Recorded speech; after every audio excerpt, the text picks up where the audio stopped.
This baggage is this stuff that we hold, that we bring to our relationships, that gets us stuck.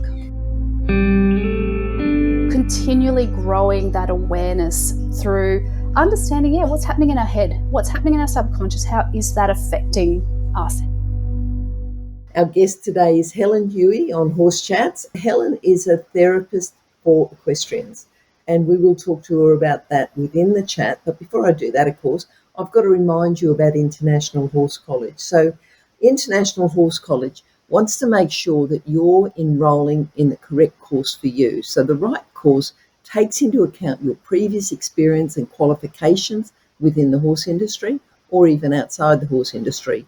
But International Horse College will consider any RPL or recognition of prior learning, and also considers your career goals. You know, they're important as well, your time restrictions, your travel restrictions. We try and be a bit flexible and fit in with whatever suits you. So to talk to a career advisor, simply book a time online, go to internationalhorsecollege.com, or you can just call them direct on 07 for Queensland 3102 5498. The number's on the website, internationalhorsecollege.com. Registered Training Organisation 31352. Now, welcome, Helen. Welcome to Horse Chats. Oh, thanks, Glenys. Helen, the name of your business, I know you're going through a name change. Tell us the old name and then tell us why you're changing to the new name. Yeah, sure thing. I think it was a little bit of imposter syndrome to start with. I struggled to actually articulate what it was that I was doing and how to put it down on paper and how people would understand or interpret that. So I came up with kind of the idea of the empathetic equestrian around empathy for the horse through empathy and understanding of ourselves. And I think that was too abstract. So as I've honed how to explain what I do to people, I suppose, I've had a little bit of a rebranding, and the horse rider's therapist is what I'll be using going forward from Equitana. And that's a lot more easy to kind of understand. But it's not equine facilitated learning or therapy. It's for the riders. It's not saying we're going to use horses to help with your therapy. We're saying you as a rider, you know, especially as a competition rider, we're going to have a look at your emotions and how they're going on the horse. Yeah, absolutely. We are the foundation of everything that we do with our horses, and making sure that we've got a really solid base from where we're coming from into whether it's just as a trail rider through to a top competition rider is really important. Helen, tell us about how you came into this. It's a bit unique. And we love unique. We love talking to people who are going to introduce something that is a bit unique. Yeah, I've come from a background of teaching and therapy, and I've always been really passionate about, I suppose, learning more and understanding more. And I've been on my own path as a horse person from kind of, I suppose, beginner to where I am now. And it's just been this constantly evolving space. And I've realized the more I've understood about myself, the more self-awareness that I have, and the better that I can support myself throughout my emotions and behaviors, the better I became as a horse person. And I really started seeing it kind of, I guess, your own self-awareness. You don't know what you don't know. And then I'd go out to competitions, and what I would once kind of not even notice, I'd see people treating their horses certain ways or behaving certain ways. And I knew some of these people, and I kind of was really shocked going, wow, you know, at home they never act like this. I think they'd be kind of really ashamed of themselves. Right now they're totally, you know, really not coping. And it was really hard to watch people not coping in certain environments, stressful environments with their horses. And that kind of cycle of anxiety building up to an event, going to an event, maybe having an experience that really wasn't what they wanted, and then the shame, the guilt, the feelings that come from that afterwards, disappointment, and kind of these cycles of behavior. And I was like, wow, I really am seeing people here who are experiencing really high levels of discomfort. They're really struggling. And we put so much onto our horses that if we can just get our horses right, everything will go fine. And the more I kind of thought about it, it's like, we really need to get us right. We ask so much of our horses, but at what stage do we look at ourselves and go, well, as the decision maker here, how much is on my shoulders? How much of this relationship comes from me and how I'm interacting and the person that I am as a horsewoman or a horse person. Helen, normally when I get people on, I know we've sort of had one or two technical things, I do ask them what goes through their mind. You know, what do you use as an inspirational quote? What do you say to yourself over and over again? Or what do you say to your students over and over again? It's a good question. My personal quote that I use every day is "Make hay while the sun shines." I just feel like, for me, it's I feel this real drive to always make the most of life, make the most of situations, and to keep learning, keep understanding, and I guess that kind of personal self-development of being the best person I suppose I can be within the scope of, you know, our own individual limitations. I heard a really great one the other day of, you can't stop the rain, so it's better to be a duck than a sponge. And that tickled me.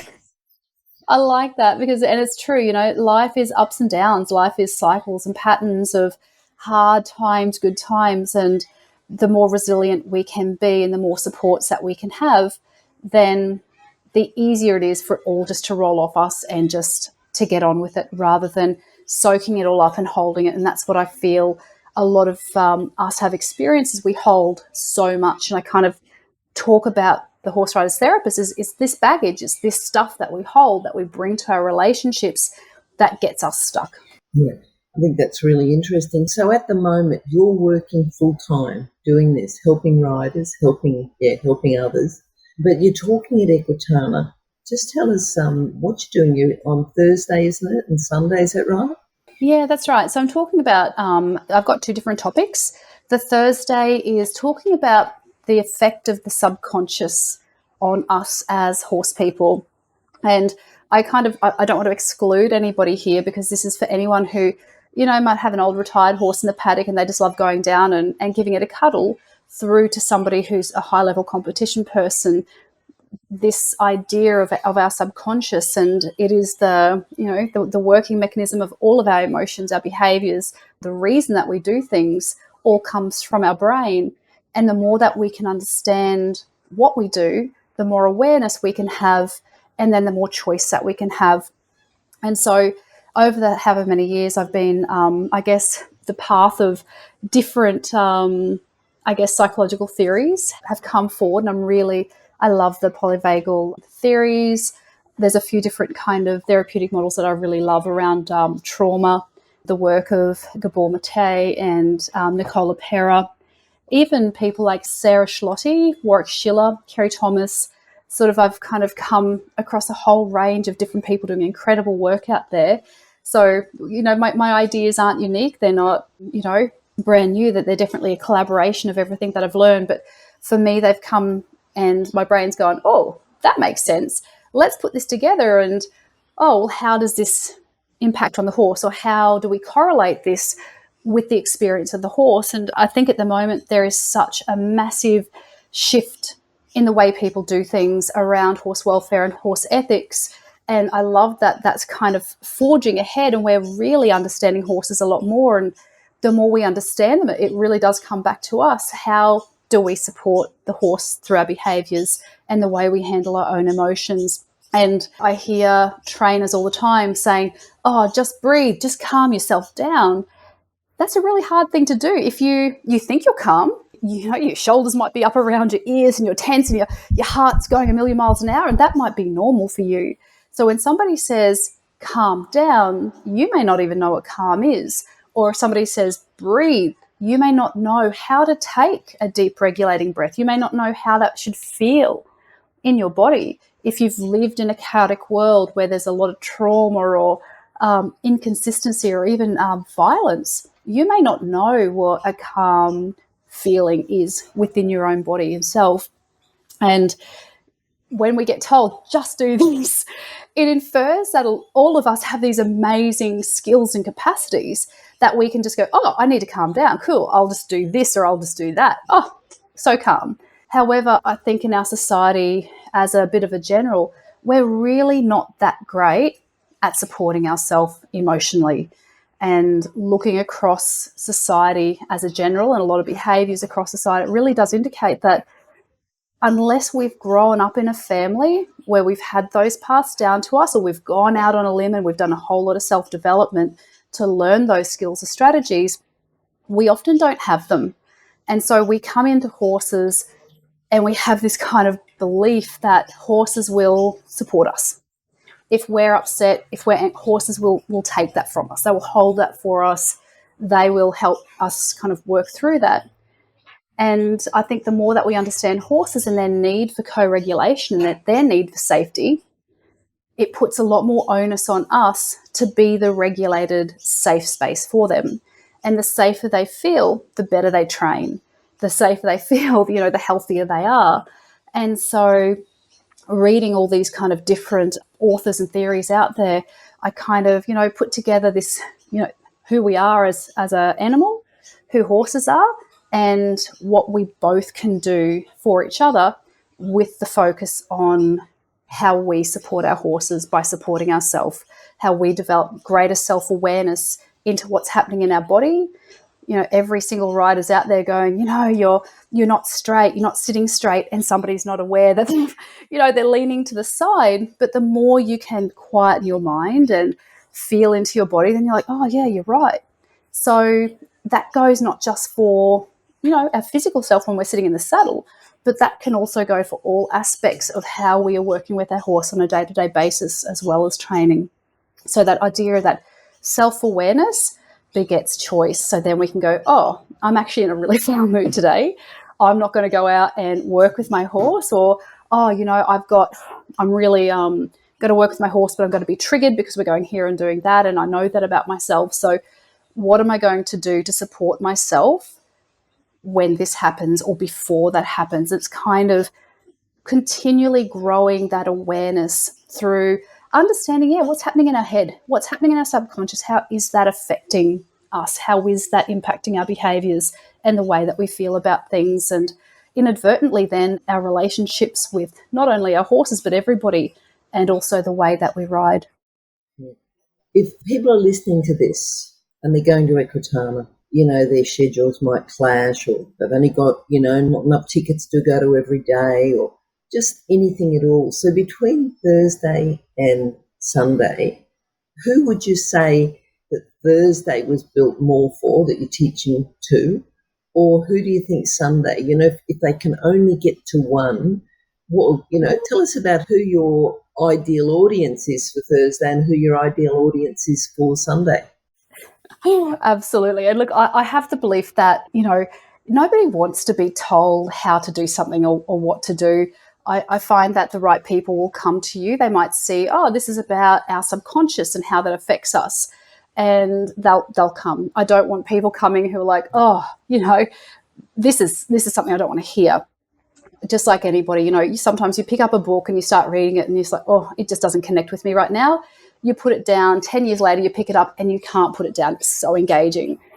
You have to be in the right headspace. You have to be in the right place and time in your journey to be ready for some of this stuff. So it's not going to be for everybody. This idea of self-development, this idea of looking within, it can be very difficult for people. It can be painful for people. It can be quite triggering for people.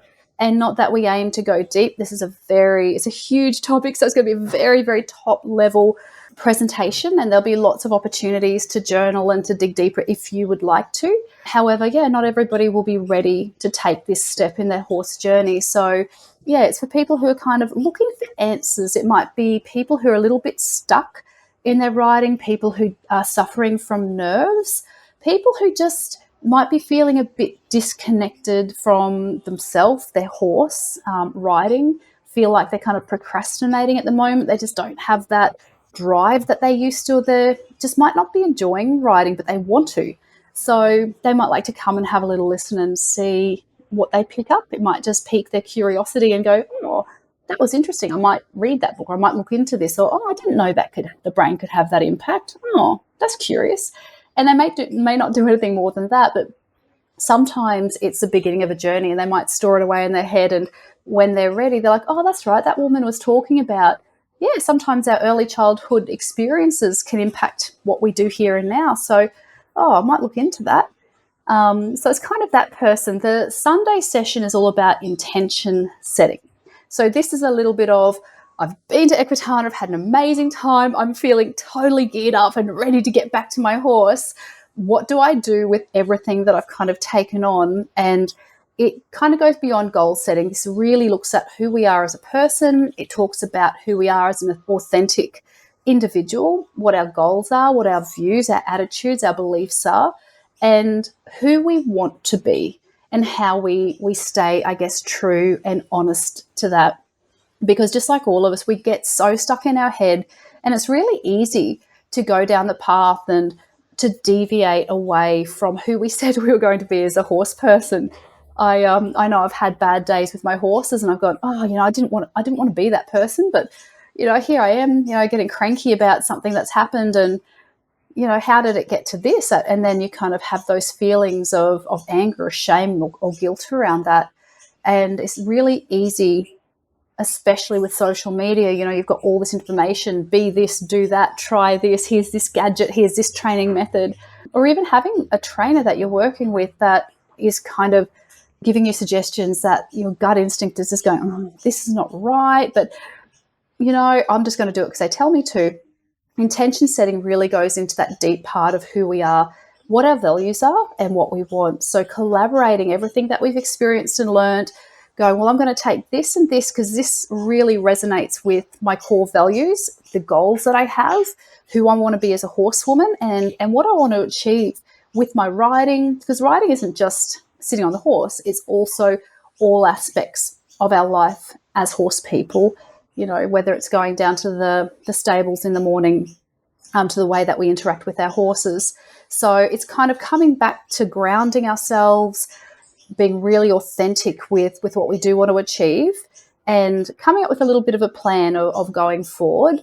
I'm not going to forget that wonderful feelings we do. Equitana, we're not going to see it for another 2 years after this. It's easy to forget all of those wonderful kind of feelings or thoughts or ideas that we had right now. But it's how do we keep coming back to this? How do we make sure we don't get pulled away from what we wanted to do? How we don't deviate from this goal of, I want to be this type of horse person, I want to achieve these type of things. Now, your grandmother, remind me of her name again? Elizabeth Blakeway. Tell us a bit about her and how she's inspired you to do what you do. Oh, thank you. I love speaking about my grandmother. So we're very close with my grandmother. So she grew up out west in a little town called Boulia on the Queensland Northern Territory border. And she was a very, very large woman, very tall, like almost 6 foot tall, really strong, and just incredibly capable. I just felt like my grandmother could do anything. So as a child, I looked up to her in a world in kind of town where I felt like there weren't those kind of female role models. It was the 80s. It was all about perms and big shoulder pads. And here was my grandmother, this really earthy, grounded woman. And I never had the opportunity to really see her ride because by the time I came into the picture, they had moved from that station. But the stories, what I heard, she was just this bold, almost, really would give the men a run for their money. She'd go out and do very unladylike things, like she went and competed in a horse race and won, of course. She would ride her horse down the main street of town and she'd be really cheeky. She'd, in her tucker bag, she'd put some little stones in her billy and she'd rattle them so the horse would prance down the main street. She had all these admirers, and I remember she had this admirer and he had these beautiful custom top boots made. And she was here out in the middle of the desert, this beautiful silk blouse, these gorgeous tailor-made jodhpurs, like breeches, these beautiful boots and these fur-lined gloves and the hat on the side. And she was just something else. She was just kind of this, idol for me of, wow, she's so graceful and beautiful, but so capable and confident. And she really knew horses. She had this real understanding and connection with horses. In fact, her heart horse had passed and she had kept a piece of the horse and she was buried with her. Her whole life she stayed connected with this horse. And she would pass on a lot of wisdom. She definitely taught me to ride. She was probably pretty harsh, but, this idea that you never sit your emotions in the saddle, that your horse isn't responsible for that. That's not their job. You're responsible for that. Horse ethics was really important, because out west, when there isn't a lot of feed, there's not a lot of access to water, we were never allowed to sit on our horses if they were just at a standstill. We couldn't sit there with a group of friends and just sit on their backs. We had to get off, because that, the horses worked hard, that extra workload, they had to, eat more, drink more, and they were already doing enough work, like get off their back. So she was really strict around setting up this culture of, it's not just an animal, this is your partner, and they always come first. You don't eat before your horse. As soon as you're finished, you unsaddle, you wash, you brush your horse. And so I kind of grew up with that from day one, of this kind of ethical treatment of horses, and this bold, courageous kind of riding. And that for me was the platform. And I think I've kind of continued that legacy for her ever since, and I'm passing that down to my own daughter. Now, where you are, West Brisbane, if people are close to West Brisbane or southeast Queensland even, they want to come and see you, that's one thing. But what if they're not? What if they're from Western Australia? Do you do anything by phone, or can you? Yeah, absolutely. So using Pivo, using FaceTime, things like that, Zoom, absolutely. So we can do video calls. So my process, I suppose, is that we'd have a bit of a chat around what's happening, what's working, what's not, and start kind of, I suppose, pulling apart some of those little threads of, oh yeah, so this has happened in the past, or you're experiencing this now. And I really like seeing people work with their horses, because that gives me a lot of information around what's going on for them. Watching them, even just leading the horse, can give us a lot of information about how they're feeling about themselves, what their relationship with their self is, how they're handling things, how they're managing their own emotions and behaviours. And then we can kind of, go from there. So that can be done over the phone, of course. I can come to you and watch you ride and interact with your horse. And then, of course, we can always use telephone or telehealth sessions as well, using video. So your contact details. Now, everyone knows that you're going to have a page for this chat, because each podcast or each episode has their own page. So if people would like to find out more, they'd go to horsechats.com. Either search for Helen or search for Huie. They'll find your episode, and a copy of this chat will be there. But also, too, down the bottom of the page will be your contact details. Now, do you prefer text or phone or socials or email? Just tell us a bit about how you prefer to be contacted initially. Yeah, thank you. So at the moment, my main counselling page is called The Stables. So that's thestablescounselling.com.au. So there's a website, you can go there, and there's a email links, etc. The Empathetic Equestrian, as I said, we'll go through a name change, but I'll keep it for that for a little while. Yes, tell us a bit about that. Yeah, so what I'll do is I'll keep it probably for a couple of months after Equitana. So there's an Instagram page and there's a Facebook page, and by all means, DM is absolutely fine. So I'll check those frequently. So email, through the website, or the social media pages is the best way to contact me. Okay, that's brilliant. Helen, I'm looking forward to listening to you at Equitana. I think it'll be great, and I think that anyone else who's interested, they should certainly go and listen to you. And I'd like to get you back on the chat again, after Equitana, and talk a bit more in detail about some of the things you're doing and upcoming and everything else. So hopefully that's okay, and we'll chat to you soon. That'd be super. Thanks, Glenys.